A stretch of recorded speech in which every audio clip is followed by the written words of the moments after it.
I'm going to focus today on intervertebral disc degeneration. And today, the focus is really going to be on some of the physiology, pathophysiology of this disorder.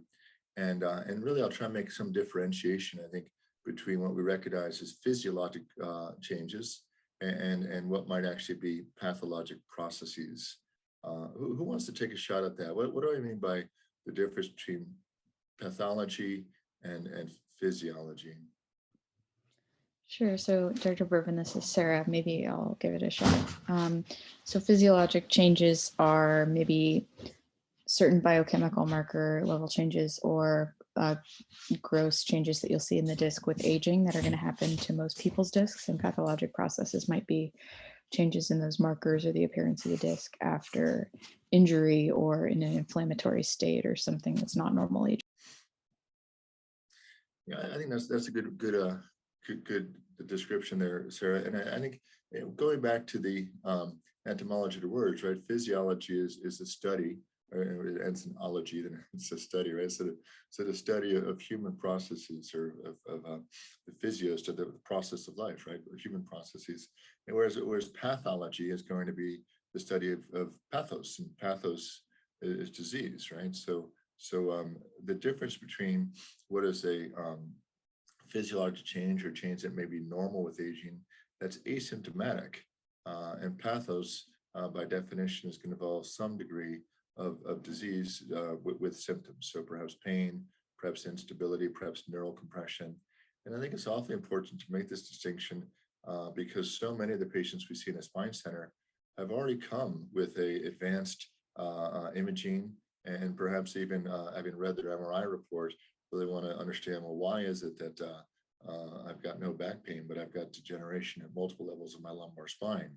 I'm here for my neck, for example. I'm here for my shoulder, for example, but I want to understand this. And I think that it's important to make that distinction. So that's what we'll focus on a bit today. And we'll start off just with some understanding of the structure and functional relationships of the spinal motion segment.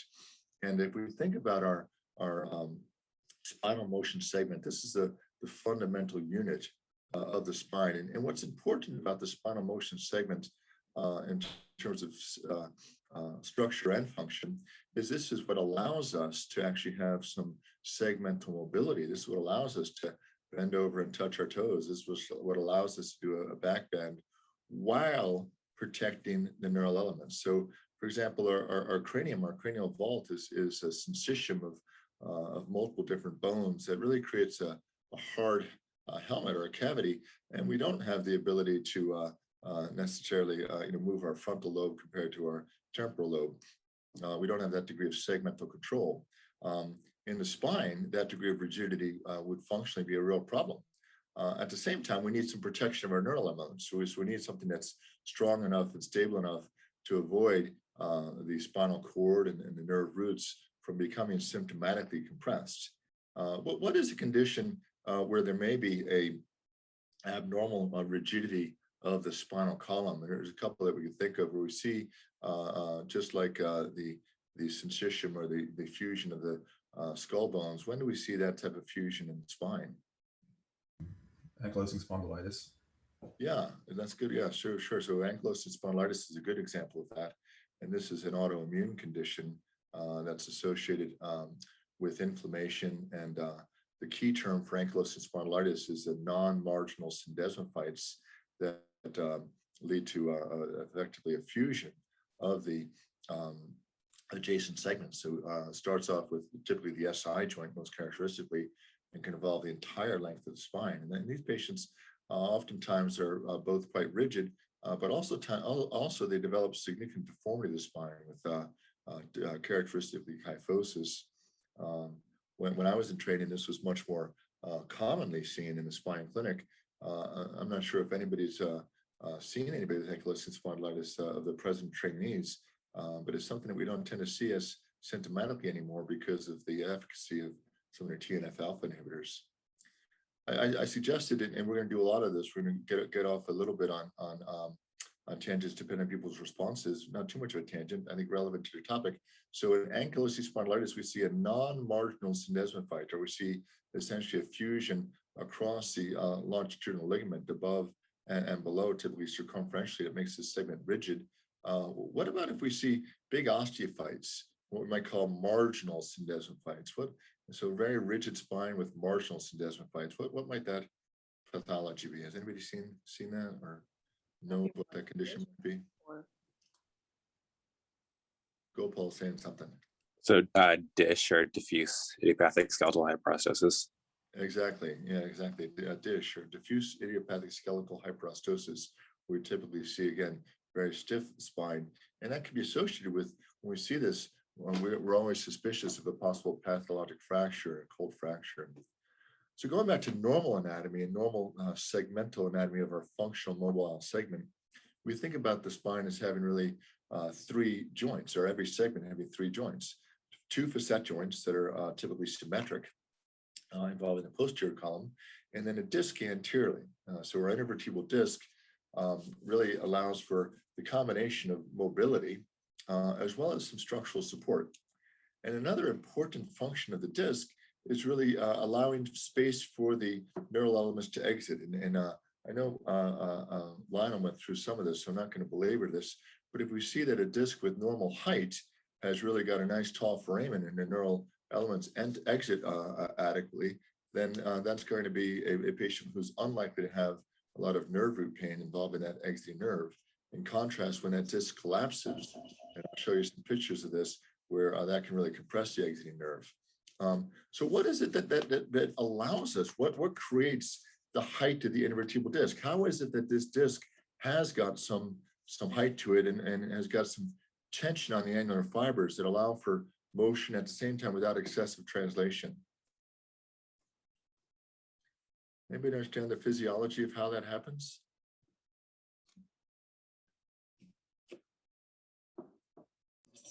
The water content that's in the disc. Yeah. So there's water content in a normal disc. I'll show you some abnormal discs soon, but in a normal disc, the disc imbibes water, and actually that water creates an intradiscal pressure and puts our outer angular fibers, our type 1 collagen fibers, our outer annulus, under tension and creates a significant height to the disc. And to that end, how does that happen, Hoa? What is it? How does the disc imbibe water? Why does the disc have water content? Through diffusion from the end plates, I believe. Through diffusion of the end plates, sure, yes. So certainly. And for the what's that? And from the vasculature, I think the vasculature comes from the end plates, and the fluid diffuses downward. Yeah, so diffusion through end plates is important, and we'll get to that. That's wasn't where I was intending to go, but certainly understanding the vascularity and the permeability of our end plate is an important part of the physiology of the normal disc. And certainly when that permeability is disrupted, for example, by microvascular disease, patients with perhaps peripheral vascular disease, typically patients with diabetes. In fact, some of Lionel's research, if you read about what Lionel did when he was a resident, he studied diabetic rats and obese rats with disc problem and observed the disc pathology there. So certainly for normal physiology to the disc, we've got to have both the ability to have water and nutrients diffused across the normal end plate. And for smokers or people with microvascular disease, that can be impaired. But let's get into the composition of the nucleus, right? So what is the nucleus composed of that enables the disc to imbibe water? And this may seem a little bit basic, but this is what you get asked about in the on your own. Has a high protoglycan content, which can attract water and bring it in. So a high proteoglycan content is what I heard. Terrific. And there was a hint on the slide as well. So the annulus has got this type 1 collagen, which has got terrific tensile forces and is similar to the organic phase of bone, right? That's the major composition of bone and tendon and our outer annulus and ligaments. And our type 1 collagen, you all understand, has got a terrific amount of tensile strength. And that's where, Lionel was describing some of the surgeries where we're actually doing an annulotomy. We really need to use a sharp cutting surface to get through our tendon or our annulus. We've got to do that really with a knife, or sometimes with a bovie, more often with a knife, to cut through that, because that's something we can't really tear. In contrast, the inner part of the nucleus, or the inner part of the disc, is composed of proteoglycans. So to tell me about the proteoglycans, who can tell me something about how proteoglycans imbibe water and what kind of proteoglycans we might find in the disc?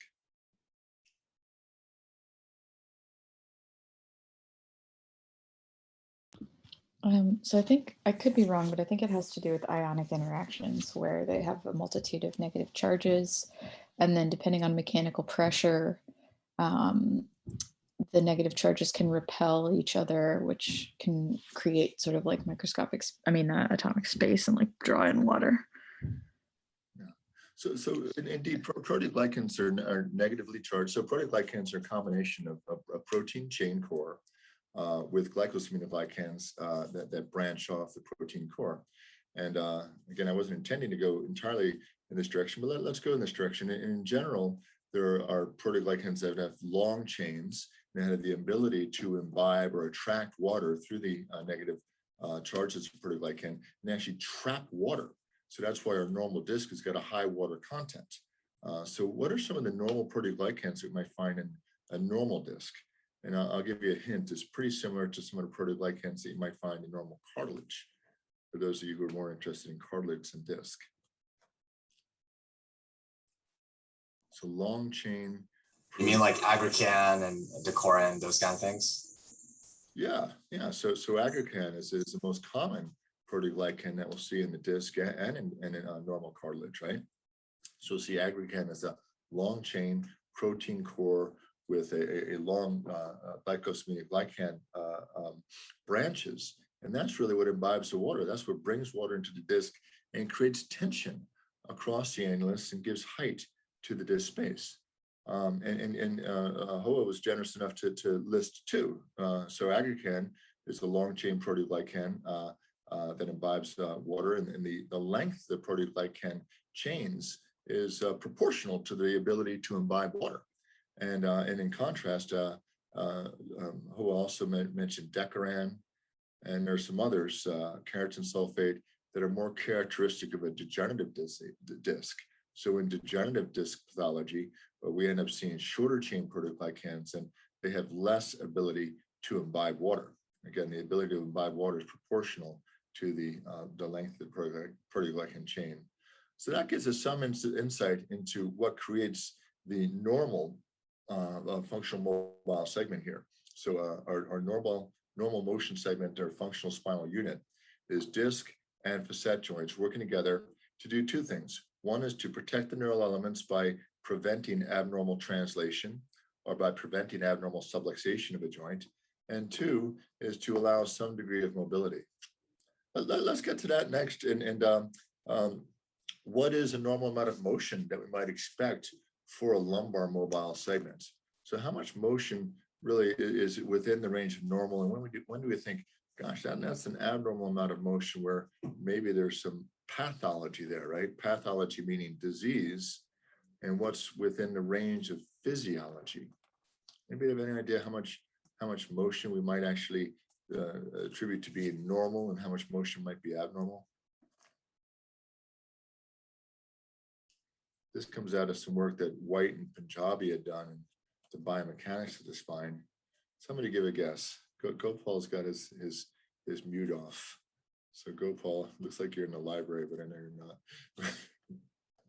But since you're unmuted, you're at risk. Sure, sorry, that's my computer. So motion of each specific lumbar segment. Yeah, so how much motion might we have of one vertebra on a subjacent vertebra and still be within range of physiologic? I would think like 10 degrees of motion, but I'm not. So up to about 10 degrees of angular motion, up to about 3 millimeters of translation can be within the range of what we would expect for normal physiologic motion, okay? And that means that really normal motion is going to be motion where we don't expect there to be significant impairment or impingement on the neural elements. And beyond that, we're concerned about possible impairment of the neural elements. So now, I don't want to get too much into anatomy because nice covering that, but fundamentally what we're balancing here is the hydrostatic properties of the nucleus, right? The hydrostatic, meaning the ability of the nucleus to imbibe water, and that's based on the protoglycan content, and that changes with time, going from long-chain protoglycans like aggrecan to shorter-chain protoglycans, which are less likely to imbibe water and have less ability to really create that hydrostatic pressure, that tension on the annulus, the height of the disc. And in the absence of that, we tend to get disc collapse. And that's the fundamental problem that leads to the degenerative cascade that we'll talk about that Kirkcaldy-Willis had described. And fundamentally, what we're trying to do is get tension on that outer annulus, and the tension on the type 1 collagen is what gives us some stability to the motion segment. Okay, so the healthy disc really is primarily water. About 80% of the content of a healthy disc is going to be water. And it's really the annular fibers that give us the structural stability, and this tension on that annulus. And some people make the analogy of air in a tire. And the air component would really be our protoglycan that's imbibed water. And then the rubber, the stiff outer coating, is going to be our annulus. And that's fundamentally what gives us the stability of our mobile segment. So translating this basic anatomy into pathology here, that fundamentally the initiating event that leads to so many degenerative spinal disorders. And again, today we're really focusing on degenerative problems, including disc herniation, spinal stenosis, degenerative spondylolisthesis, back pain that may be related to symptomatic disc degeneration. And I think the term discogenic back pain is something that you commonly hear, but I try and avoid that as Jennifer heard on Monday. But the point being that symptomatic disc degeneration, fundamentally, this starts with the loss of the normal physiology, the normal ability of the disc to imbibe water, the lack of perfusion of the disc and the end plate. And this leads again to these common pathologies that are the most common reason for patients presenting with symptomatic back pain. So again, disc herniations can be a pathology that typically involves the tear in the annulus and a herniation of nuclear material that's generally under pressure into the canal. And you understand now why that might be a little more common in younger people, right? You're not going to necessarily see the same forces in an older person who's got a really collapsed disc that are going to cause a protrusion or an expulsion of disc material under pressure into the canal if it's an older person who's got a really collapsed disc, right? In contrast, somebody who's got symptomatic nerve compression, so spinal stenosis or degenerative olisthesis being a forward slippage of the vertebra and the subjacent vertebra, those pathologies are going to be much more common in people who've lost the normal function of the motion segment through the degenerative process. So I'll show you this, I think, in some more detail. The first thing I'm going to do is just talk about the observation that there is a grading system of disc degeneration. I think probably in the majority of our attendings, including me, quite candidly, and I pay a lot of attention to disc degeneration, and we've done some research in this area, but I couldn't come up with this classification, but it's worth knowing that there is one. And we can think about the components, again, of our motion segment, the nucleus part of the disc, so the inner portion, the protoglycan, the annulus, which is our outer laminae, the outer part of the tire, the type 1 collagen, our end plate, and Ho already mentioned the perfusion of the end plate. Is this a really sclerotic end plate where we can't get nutrients or fluid into the disc, or is this a end plate with normal perfusion characteristics? And then, of course, the vertebral body. So if we look at this at different grades, normally the nuclear material imbibes a lot of water. It's under some pressure. That's what gives us the height that withstands our body weight, and that allows for some mobility that puts tension on our outer annulus. So normally we'll see a nucleus that's got a high water content and an annulus that's under some tension. And with progressive degeneration, we tend to see loss of the ability of the nucleus to imbibe water, so loss of some disc height. we tend to see some infolding or some collapse of our outer annular fibers. So the outer annulus is no longer under tension. And then progressively, the grades of degeneration end up involving significant osteophyte formation, the reaction of bone rubbing on bone, where there's segmental motion of the spine generating instability. And we won't get into this now, but that instability creates significant inflammation. So the combination of interleukins and TNF alpha lead to an inflammatory local molecular environment that leads to osteophyte formation. And really the body's reaction to auto-stabilize that segment over time. And in that phase, we've got abnormal motion of that segment. That's where we can have the combination of pain generated generally from innervation of our end plates and facet joints, as well as pain from our nerve compression, because suddenly our neural foramen is significantly narrowed in that instance. Okay, so that's what Kirkcaldy-Willis had described as a degenerative cascade. So degeneration of the spinal mobile motion segment really begins, the initiating event is degeneration of the intervertebral disc. And I'm going to talk next about how that disc degenerates and what causes that degeneration, but not to belabor the anatomy too much. I just think that these diagrams are useful. I didn't see all of Lionel's talk, so did Lionel talk about some of these Rauschning diagrams? I think they're useful, but I don't want to be too redundant with Lionel. This is actually great, Sig. We didn't go as in depth with the kind of, intraneural anatomy, so this is good. Terrific. So let me just show a couple of pictures. These are from a colleague of mine named Wolfgang Rauschning, and Wolfgang is from Uppsala in Sweden, and he and I speak a similar language, although very. So Wolfgang did these photomicrographs that I think are really quite revealing. And what I want to show you here is a normal neural foramen. So again, Lionel talked about indirect reduction versus or indirect decompression versus direct decompression. You see here in a normal neural foramen, we've got our disc anteriorly, we've got our posterior longitudinal ligament, perhaps a little bit more medial than this, but we've got the annulus of the disc here. And that annulus is pretty well in line with the posterior part of the vertebral body. There's not a lot of bulging of the annulus into the foramen. We've got our superior articular facet here. We've got our inferior articular facet from the segment above here. And you can see here just a very nicely preserved space for the neural elements. So here's our exiting nerve root, and let's call this L3-4. Typically, there'd be an artery and a vein associated with that nerve root, so we've got good perfusion to the nerve root.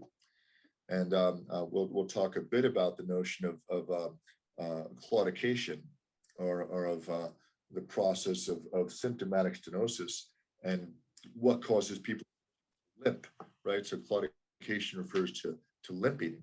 And a big part of that is symptomatic compression of the nerve roots. And the reason it gets so better so quickly is that in a subset of patients who stand up where this foramen gets narrowed, the actual blood supply, the actual venous return and the arterial supply to the nerve root is compromised. And then with bending forwards, this opens up the foramen.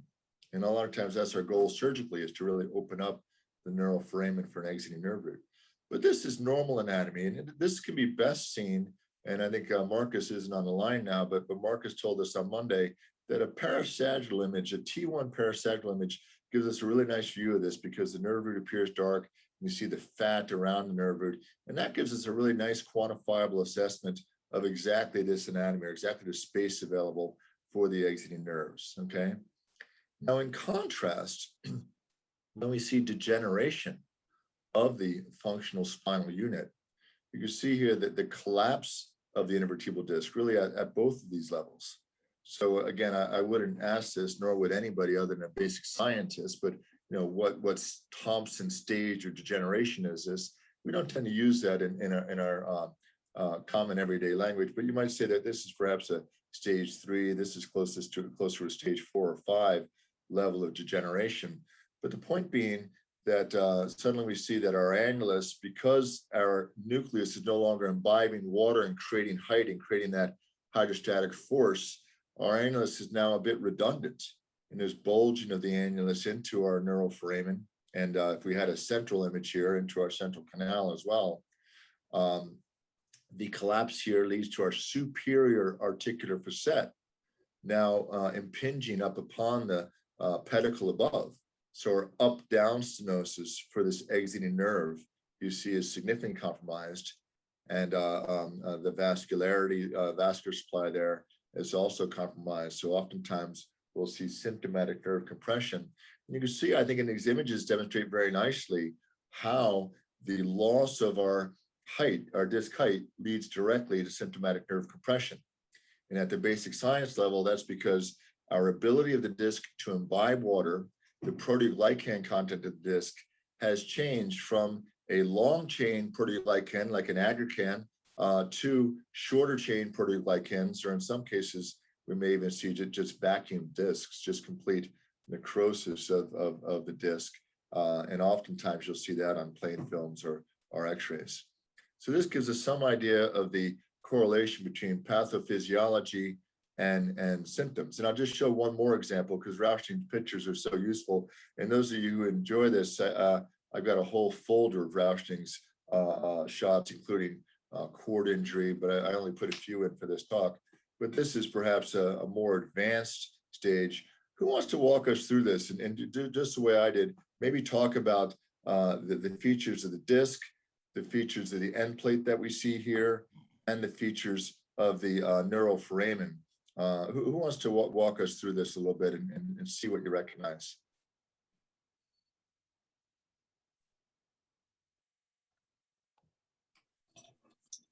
I can take a stab at it. So it looks like, starting with the vertebral body, just very sclerotic vertebral bodies with the top translated slip forward compared to the one at the caudal end. There's significant. I'm going to pause you a few times here, Hoa, because you're using some nice terminology. And one of the things you alluded to was really the end plates. You were talking about the end plates more than the vertebral bodies, right? So you can see some characteristic changes of the L4 on L5. And you had suggested sclerosis. It's a little difficult to tell if this is, and I think you're right. I think it probably is some sclerosis. The sclerosis referring to a hardening, right? Sclerotic is hardening. So hardening of the end plate, the fact that what had been really cancellous bone here has now turned more to a hard, almost a cortical bone here. And that's the result of chronic inflammation. So hardening of the end plate, which has impaired the diffusion of nutrients into this disc, okay? So that is fundamental to our pathophysiology. So I agree with that term. And we might describe that, so Modic described end plate changes that are characteristic. And perhaps, does somebody want to tell us about the three different phases of end plate change that Modic described? Scott Modic was a radiologist to describe these end plate changes. We talk about them a lot when we look at symptomatic disc degeneration. Anybody? I'm not as familiar with the Modic changes. But call a friend.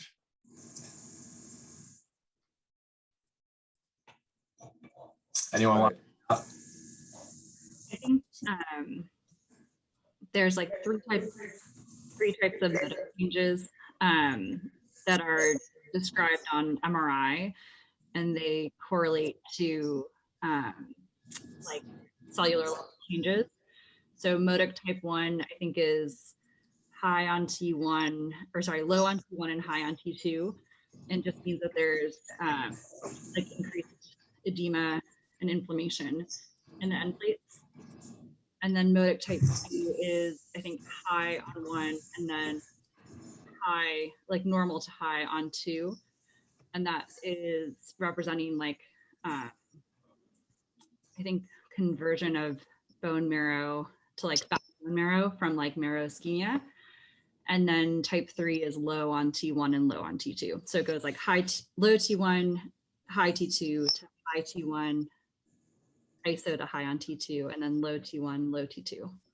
Okay, and I think you've got a good understanding of that. I think to put this into physiologic terms, that the modic 1 changes, essentially what we're seeing there is edematous changes to the end plate. So the early phases of degeneration, we tend to see edema. We tend to see actually some fluid, bright on T2, dark on T1, some fluid changes where we might normally see a marrow that has a combination of fat and cells. Early on, we see some edema, so bright on T2, dark on T1. But the point being, edematous changes that changed, that transition then to more fatty infiltration of the end plate, and then that transitions to the sclerotic end plate. So again, getting to the notion of actually staging disc degeneration, the Thompson criteria, the motor criteria are nice ways to actually quantify that. And I'd say on a day-to-day basis, we probably use the modic phases a little bit more, but there's actually a pretty good correlation between these end plate changes and what we see in pathophysiology. And then Hoa, the other thing that Hoa went through briefly, but I'll just point out to those of you who didn't see. So Hoa described a translation of the upper vertebra, so we call this L4 on L5. So an anterior translation. And what's the term we commonly use for an anterior subluxation or translation of one vertebra on the subjacent one? Olisthesis. Good, and that is the term, it's olisthesis, right? It's not listhesis, it's olisthesis, a forward slippage. And if that's too long to say, you just say an anterior subluxation of L4 and L5, but an olisthesis. And you can see these consequence of this is a dramatic narrowing of the neuroforamen, right? So now we see our superior articular facet is really abutting, almost touching the pedicle here. Our disc is redundant and collapsed up into the foramen, and a dramatic loss of space for the exiting nerve. Okay. All right. So that's our anatomic pathophysiologic correlation. And I'm just going to go through a little bit now, some more of the pathophysiology, because again, this is our basic science conference. And in general, when we think about the cells involved in a disc, our outer annular cells are really fibroblast-like cells. And of course, you'd expect that because they're producing type 1 collagen. The inner annulus has really more chondrocytic cells, or cells that are producing our extracellular matrix or our protoglycan. All right. And then within the nucleus, early in life, in the first decade of life, we have actually notochordal cells. Okay. And they tend to become senescent and are gone even by late adolescence. And in adolescence through adulthood, we have more chondrocyte-like cells. And as you'd expect, cells that actually are producing protoglycan. So a real analogy here between the pathophysiology of the disc and the pathophysiology of articular cartilage, okay? Who knows, one of the things about tumors, and again, I feel like we need to get back to real conferences, because most of the senior residents know how I talk about tumors, which is we talk about cell types and a notion that any cell can undergo a malignant clonal proliferation to become a tumor. So one of the things I found as a resident, when I was at PGY2, working with Henry Mencken, I found tumors completely overwhelming. And I sat down with a guy named Fran Hornacek, who sort of simplified it and said, well, think about mesenchymal tumors. Any cell could undergo a clonal proliferation. So therefore, when we're looking at differential diagnosis of a tumor, what cells exist there? And understanding those cells can undergo clonal proliferation, that explains that in a benign setting, cartilage, bone, fibrous tissue, vascular tissue, any of these tissues can undergo clonal proliferation, become a tumor. And suddenly our differential becomes incredibly simple. So what is the malignant proliferation of notochordal cells? What type of tumor is that? Is that a chordoma? Yeah. So chordoma is the malignant proliferation of notochordal cells. So when we see a tumor involving the spine, 90% of the time it's going to be a metastasis, right? So then we get into our differential of metastatic tumors and what tumors go to the spine. And we're not going to get into that too much now, but that's a pretty simple differential, right? It typically breast, lung, kidney, thyroid, myeloma, lymphoma. Those are tumors that typically involve the spine. But primary tumors of the spine are going to be either from a bone lineage, so an osteosarcoma, are going to be from a fibroblast lineage, which is rare, but a fibrosarcoma, a chondrocytic lineage, a chondrosarcoma, or a tumor from a malignant proliferation of disc cells, which typically would be a chordoma. So anyway, that's where we get into the cells. And we talked a little about the extracellular matrix and collagen, type 1 collagen being a primary extracellular matrix protein of the annulus, and then type 2 as well as proteoglycans, characteristically involving the disc. And again, now you're getting the answers to all the questions I asked earlier, right? So what are the proteoglycans that compose the intervertebral disc? Well, are healthy long chain proteoglycans that have the long chondroitin sulfate chains, that's characteristically our aggrecan. And then our shorter chain proteoglycans tend to be decorated, and that's characterized by a higher concentration of keratin sulfate or shorter chain proteoglycans, okay? And I think I've got I thought I had a picture of that. I don't know why it's not here, but basically a protein core with these glycosaminoglycan side chains. And the whole purpose is that that's what imbibes water, and that's what gives height to the disc. And in the absence of that height, the loss of that height is where the disc collapses. So I want to indicate it is so important that that we recognize, so often. I just gave a memorial lecture for a fellow named Steve Lipson, and Steve Lipson's listed here as one of my references. When we think about studying disc degeneration, I think it was until I really started a fellowship that I understood what one of my mentors did in his basic science research. So often you might not recognize what people you're training with are actually doing in terms of their research. And that's the problem of information exchange. Is also a problem in the fact that we don't have people participating in conferences anymore. But Jeff Lotz, most of you recognize as one of our vice chairs and director of research here. Most of his research over the course of his career has been with regard to disc degeneration and understanding and creating the degenerative phenotype of a disc. And this really started with some work that was done by Helen Muir and Steve Lipson in London, using under the Medical Research Council of the NHS. They studied rabbits. They actually made an incision. They actually cut with a knife the outer annulus of the disc, and they demonstrated that led to a very rapid progression of disc degeneration. I think I'll show you some pictures of that soon. And that it has been and continues to be an important model for inducing degeneration of the disc. And then Jeff Lotz and others more recently have described the notion of inducing disc degeneration through chronic compression. And maybe in some ways that's even more of a physiologic reproduction or physiologic model, the notion of sitting for a long time and putting pressure on the intervertebral disc for a long time, that can cause cellular necrosis, that can cause degeneration of the disc. And I'll show you some pictures of this, but I think understanding this history is worthwhile. And so what might be some of the factors for disc degeneration? Well, I want to point out, and I'm going to spend my last 15 minutes at least on this last part, is heritability, right? So understanding that actually your genetics are a big part of disc degeneration. And I added something to the end that we'll get to, I promise, on heritability or the inheritance of disc degeneration. Smoking's a big one. And again, mechanistically, smoking, the mechanism is probably through perfusion of the end plates. And then things like abnormal loading.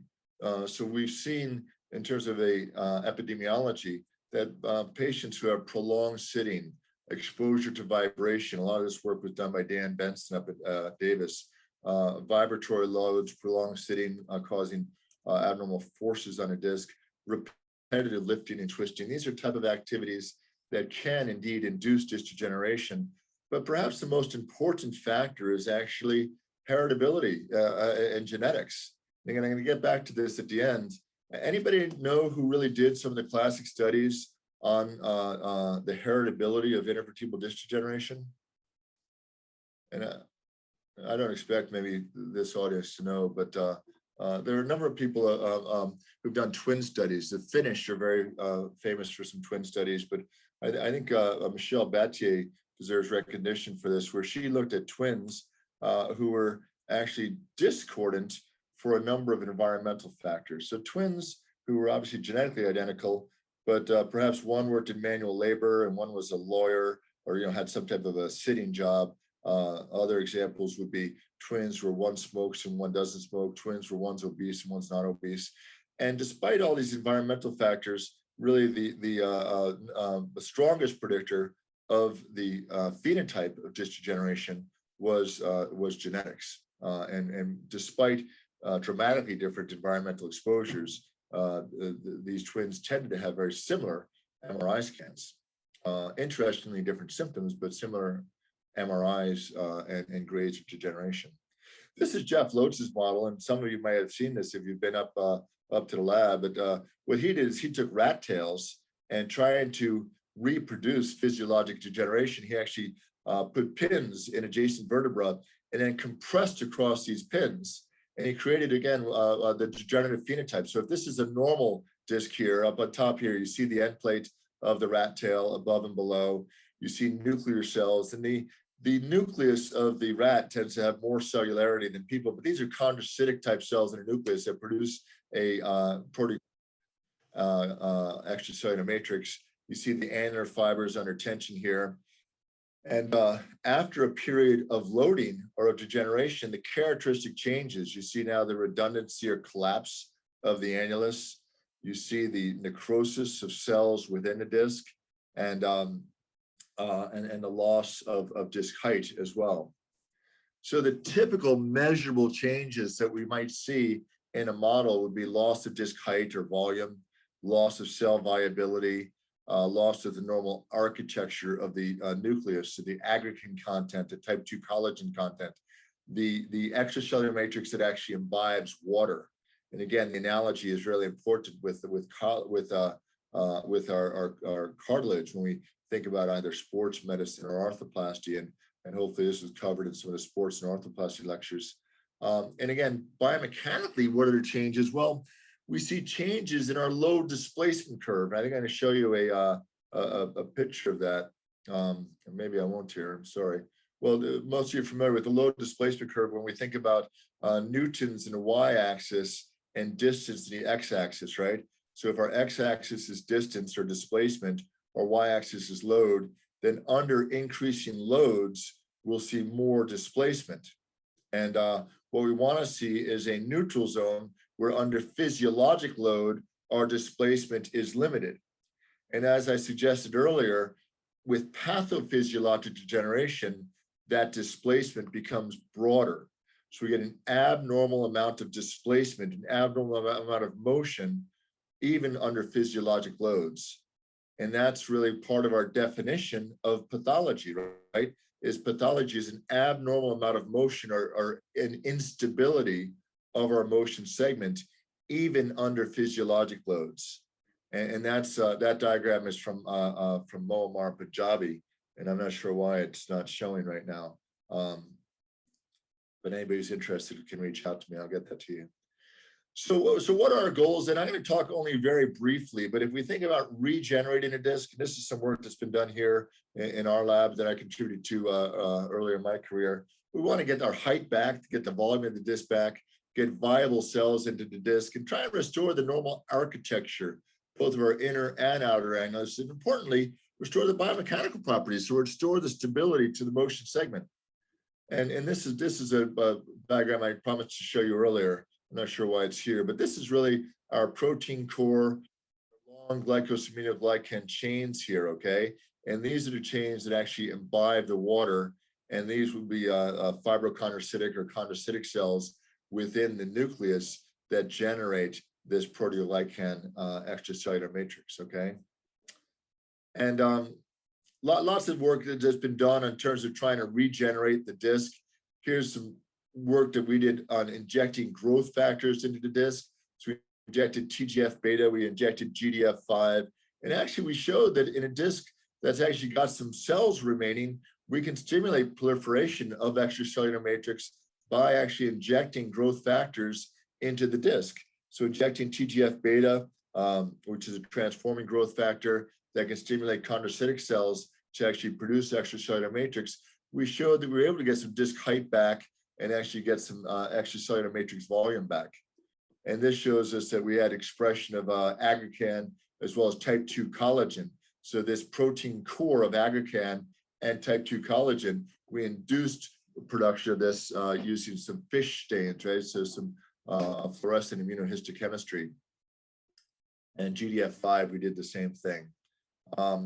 The trouble with this is that this isn't really a sustainable response, and this isn't something that's commonly done now. There are some physiatrists that inject growth media that might include actually high concentrations of glucose, sometimes PRP, but the efficacy of this really hasn't been shown, and it's not something that's done in traditional allopathic medicine right now. Some work with genes. Some of you might remember we had Jim Kang 2 years ago as our visiting professor, and Jim Kang did some work at Pittsburgh of actually using viral vectors to try and have a sustained production of proteoglycan. Some of this work was also done in Japan, but basically demonstrating that an adenoviral vector with TGF-beta led to some more sustained production of extracellular matrix over time when he transfected some of the nuclear cells. And that's some of Nishida's work out of Japan. But again, what's some of the limitation of using this in practice is that in humans, we have a real paucity of cells in the degenerative disc. And Wolfgang Rauschning, whose photomicrographs I shared with you earlier, he uses the term as the disc is a toxic hellhole for regeneration. And I think that's a bit of a harsh term to suggest that the acidity of the degenerative disc, as well as the mechanical environment and instability, really are not favorable for cellular regeneration. And some other limitations, transfection rates, proliferation capacity of cells, these all limit our ability to use this technology in vivo, at least right now. I'm gonna skip through this, but this is some work that we had done using mesenchymal stem cells to try and regenerate the disc. And this is the model we used, again, Jeff Lotz's model of the rat tail. And we showed we were able to get cells into the disc. So these are stained cells. We used a fluorescein stain to show that they were actually viable. And indeed, we demonstrated we got live cells into the disc. And we did indeed get some viable cells, even at 28 days, got some disc height restoration. And that, again, isn't something that's being used practically right now. But I share that with you because that's an important part of what's been done in our basic science lab here at UCSF. Now, I think our research is much more focused on clinical research and on the phenotype of back pain. I think most of you are familiar with the backpack study. So let's get back to the notion of physiologic versus pathologic process. So starting this, I think it was Sarah who said, well, physiologic, the study of human processes, physiologic changes are age-related changes in histology, maybe MRI signal, that really don't correlate much to symptoms, that don't correlate much to disease, that don't correlate much to pathos. So with age, we normally see degeneration of the disc, maybe some loss of the stability of the motion segment, but if it's physiologic, it's not giving disease. When does it become pathologic? Well, pathologic is when we've got symptomatic nerve compression, we've got symptomatic instability or symptomatic motion, and again, very common degenerative pathologies we see as a result of degeneration of the disc. So what is the real differentiation? Well, one is the presence of pain, right? So if there is pain, generally this is mediated through some inflammatory cytokines. Characteristically, we showed that IL-1, IL-6 are involved, TNF-alpha typically is involved, some other matrix metalloproteinases. So the presence of pain that oftentimes is related to inflammation, and that's why sometimes our steroid injections and sometimes our non-inflammatories may have some efficacy, and also a change in the mechanical profile, right? So a change in the segmental motion is pathos, disease, is when that mechanical profile changes to the point where there's abnormal translation, abnormal angular motion, and enough motion to cause symptomatic nerve compression. So that's the difference. That's when the process becomes pathologic. And and I wrote this some time ago in a paper with Jeff Lotz, where I said that physiologic degeneration involves a relatively stable collapse, the loss of water content, whereas pathologic degeneration oftentimes involves mechanical instability, protoglycans in the epidural space, which can be very inflammatory, the presence of inflammatory cells, and loss of tensile strength across the motion segment. And these are characteristic changes that might differentiate physiologic from pathologic. And this is a picture I showed showing it histologically. I'm going to wrap up this section by just, this is a little bit of a complicated diagram, but I'll just walk you through it briefly because I think it summarizes, it was from a paper that Jeff Lotz and I did some years ago, where what we suggested is that what leads to the end result of a biomechanically and histologically impaired disc. Well, what leads to that end result is the combination of bioactive cytokines. So again, our matrix metalloproteins are proteins, or interleukins, or TNF alpha, that lead to matrix degeneration, reduced inability to hydrate water, a change in our protoglycan composition, and then finally, instability of that mobile segment. To some extent, mechanical instability, maybe the start of the process, can lead to apoptosis, loss of cellularity, impaired matrix synthesis, and the common end pathway, impaired nutrition, right? Hoa started this talk about talking about perfusion of the end plate.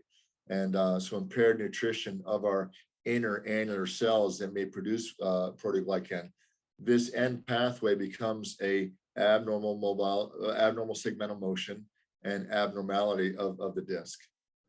So I promised I would end with, I added this because I think it's relevant, and I promised I'd spend our last few minutes here talking a bit about the genetic basis of orthopedic disorders. And this is another full hour long talk, but I want to go through a couple of things very briefly, because I think that the process of understanding the pathophysiology of disc degeneration is also relevant to understanding the genetic basis of a lot of things we see in orthopedics. I'm going to pause for only a minute because I've talked for a while without asking any questions, but I might pause there at the end of our section on the pathophysiology of disc degeneration and the clinical pathophysiologic correlations. Would anybody like to ask any questions about the pathophysiology of disc degeneration? Hey, Dr. Berven, I thought those slides that you showed of the basic science research was fascinating. My question was more, you're saying that, from a basic science standpoint, you showed some regeneration when you added in growth factors, but there's not really a clinical application. So just to clarify, that was because the duration of the regeneration was very temporary. Is that why it hasn't translated to clinical use? Yeah, I think in terms of clinical use, the efficacy of some clinical trials that have been done with injecting either mesenchymal cells into the disc or injecting growth factors into the disc really just hasn't proven to be clinically efficacious. And a number of placebo-controlled trials have been done. Interestingly, both the control group and the treated group did better, but there was no difference between the treated group, be the treatment growth factors like TGF-beta, GDF5, or cells injected into the disc. There was no incremental benefit in the treatment group. And I think the reason for that is that underlying the pathology here is not only are we trying to regenerate cells, but we've also got an environment by the time it becomes symptomatic where there's abnormal stability, there's compromise of end plate perfusion, and that environment really isn't favorable for a sustained improvement of the extracellular matrix or of the cells in a disc. Got it. Thanks for clarifying. And maybe at some point in the future, we'll do some combination of dynamic stabilization, distraction stabilization across the disc space with a regenerative substance. That may be ultimately where this goes.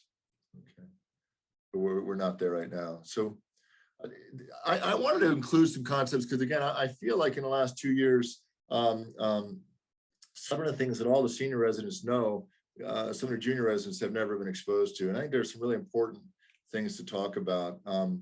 And one of them is when we think about a differential diagnosis, and we think about, I think one of the most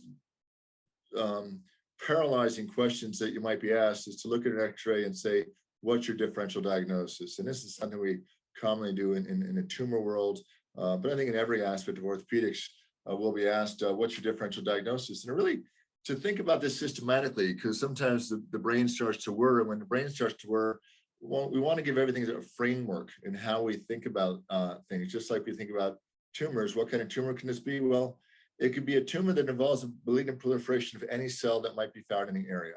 Suddenly, you've got a really comprehensive way of thinking about this. Well, what might the pathology be here?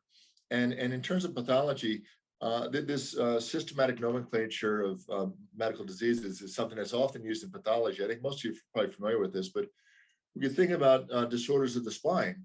If we see a spinal deformity, for example, what might cause this? Well, it could be congenital, right? It could be with birth.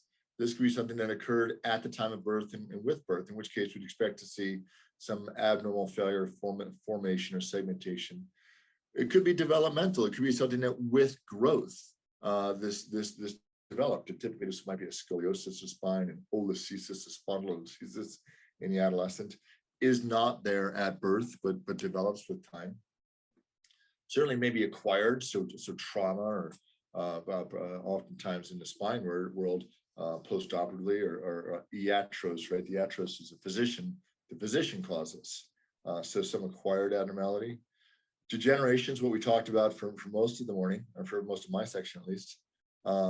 Inflammation, right? So understanding, might there be some underlying pathology involving inflammation? And again, typically I would ask you to identify things like we talked about ankylosing spondylitis, which can cause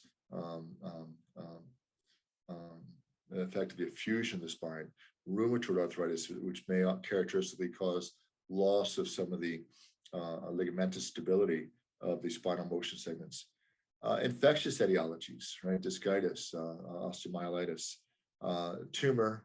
And then sometimes we just have to recognize that it is idiopathic, right? Idios is unknown, idiot, idios, don't know, unknowing. So the pathos, the pathology, the disease is unknown. We don't know why. And oftentimes just maybe we don't know why the adolescent develops a scoliosis as a developmental problem.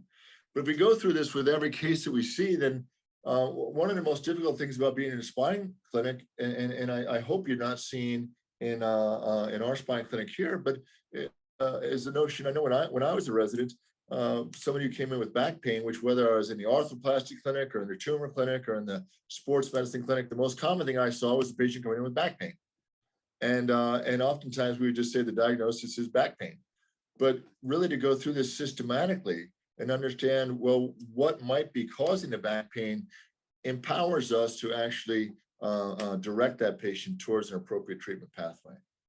So I think this is useful to see, and I think probably most of the juniors haven't seen this, whereas all the seniors saw this probably every quarter in talks from me. Heritability is awfully interesting, and I bring this up in the context of disc degeneration. I told you that Michel Battier had suggested that indeed the heritability of disc degeneration or symptomatic disc pathology is multifactorial. We don't have a single protein that we've identified as being causative of symptomatic disc degeneration. Some studies have shown some abnormalities of type 2 collagen, type 10 collagen's been implicated, interestingly, but there's not a clear Mendelian inheritance, not a clear inheritance pattern where we say, hey, here is a gene abnormality that consistently is associated with disc degeneration. So there seems to be some multifactorial pattern and probably a polygenomic etiology to symptomatic disc degeneration. But putting this in a context of other orthopedic disorders, and again, this is usually a fun interaction, but Zoom is not fun at all, nor interactive, but maybe we'll go around the table, the virtual table. And why doesn't everybody tell me, everybody who's engaged, one orthopedic disorder that they could think of that's got a genetic basis? Because there's quite a few interesting ones. Who wants to start with any orthopedic disorder that's got a genetic basis? Duchenne's muscular dystrophy. Yeah, that's a terrific one. That's a terrific one. And what is the genetic abnormality of Duchenne's muscular dystrophy, Andy Fagorni? X-linked recessive. Excellent, excellent. And the protein that's involved? Dystrophin. Yeah, so it's an abnormal production of a normal protein in muscle. And that was actually defined by a fellow named Kaplan at Children's Hospital, who, and the reason that's relevant historically is that is actually a very large protein, and one of the first disorders that, for which the genetics was well described is the abnormal production of dystrophin. Who else wants to contribute to this conversation?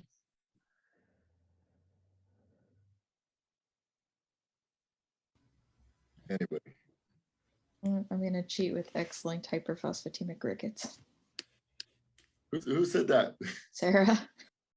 That's a good one. Yeah, absolutely. Rickets. So rickets involves, what's the difference between osteomalacia and osteoporosis? So this is where the game becomes fun, because then we can actually talk about something interesting about each disorder. So rickets, what is rickets? It's acquired, it's vitamin D deficiency, typically. Yeah, so rickets involves abnormal osteoid, right? So there's a difference between osteomalacia and osteoporosis. So osteoporosis is normal bone, but the amount of bone there as in the normal quantity. So our grams per cc, grams per cubic millimeters, what we usually talk about, of bone is abnormal. And that's not, but the actual bone is normal. Whereas rickets is a form of osteomalacia where the bone's not normal. So we could have hypophosphatemic rickets where the actual bone, the osteoid, doesn't have a normal composition. So it's not just a mineral composition or a volume, it's actually a abnormal osteoid, right? So the osteoid itself, the proteinaceous component of the bone is abnormal. And we might see that in vitamin D deficiency. We might see that in hypophosphatemia. So that's a terrific one. And I think your hint on that was going with X-linked, right? So good. Yes. Number of other X-linked disorders we can talk about outside of medicine, right? Color blindness, a number of other things. But let's stay within orthopedics for now. Who else wants to play the game? We only got a few minutes. This isn't going to be a very long game. Osteogenesis imperfecta. Yeah, that's a terrific one. What's the abnormal protein in osteogenesis imperfecta? Type 1 collagen. Type 1 collagen, excellent, excellent. And various different forms of osteogenesis imperfecta. And classically, it was Silence who described 4 classic forms of osteogenesis imperfecta. And he described it based on phenotype, right? Based on eye color, based on the extent of disability, the extent of bone loss, whether or not it was lethal in a perinatal period versus not lethal. But we know now that the phenotype probably doesn't adequately capture the heterogeneity of the genotype, right? And I think in your generation, we're going to move away from things like Silence's criteria or classifications of Ehlers-Danlos. We're going to move away from that towards more of a genetic understanding, okay? So I know we've got to end the game now. This usually can be a pretty fun game, but the point being that there's a lot of different orthopedic disorders that have a abnormal phenotype. And I give this as an example of what everybody is doing in their head, or hopefully not everybody, but as you're sort of going through, well, what are some disorders that might have a genetic basis? And it's, if you don't have a structure for thinking about that, it just doesn't work. I mean, some of you were able to pull out a few things, but oftentimes it doesn't work very well. Whereas if we think about any normal protein involving our extracellular matrix or involving our skeletal system may be abnormal, then suddenly we can think about, well, what are the disorders that might involve a type 1 collagen abnormality? And suddenly, well, type 1 collagen, well, obviously osteogenesis imperfecta, maybe some of the Ehlers-Danlos type problems, that can be disorders of type 1 collagen. What are the sort of disorders that might involve type 2 collagen? Well, I told you that degeneration of the intervertebral disc actually has been linked to some extent to precocious osteoarthritis, to disc degeneration, fibroblast growth factor, typically, right, achondroplasia. So if you think about the protein first, or the receptor, if we think about the protein first, then suddenly we can maybe think more systematically about what might be normal with regard to the pathology. And anyway, here's a bunch. Some of you, we mentioned some of these: Charcot-Marie-Tooth, Friedreich's ataxia.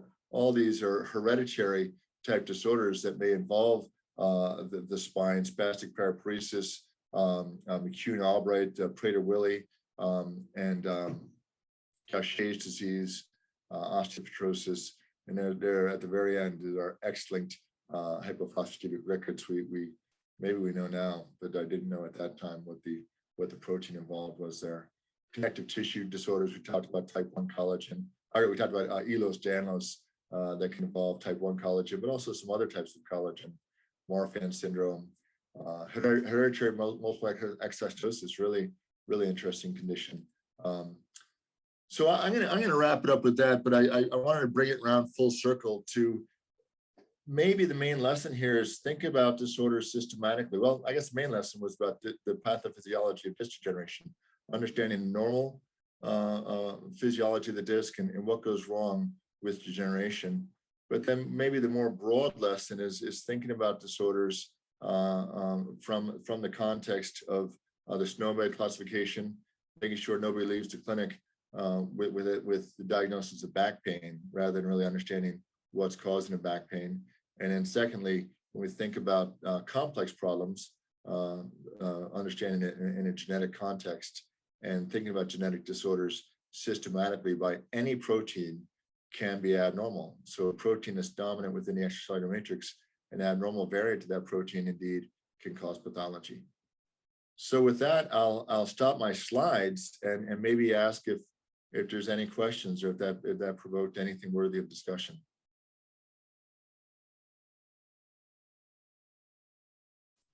I did have a question, Dr. Berven.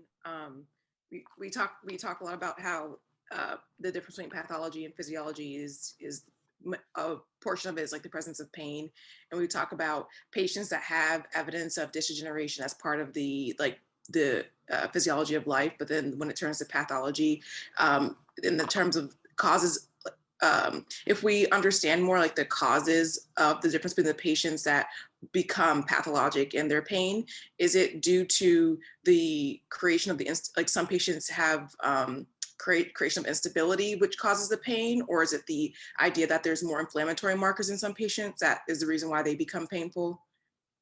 Yeah, great question, Aviana. And I think it gets back to the structural functional relationship. So in some instances, pain is probably generated by an inflammatory cascade, and some of the inflammatory cytokines that are involved with symptomatic disc degeneration include our interleukins, our matrix metalloproteinases. TNF-alpha is a really important one. And in some instances, it probably has to do with the loss of mechanical profile. So a widening of our neutral zone, where under physiologic load, where we get more displacement of the adjacent vertebra, or some more motion, more displacement within our functional mobile segment. That's what typically generates symptomatic problems of that motion segment. Okay, thank you.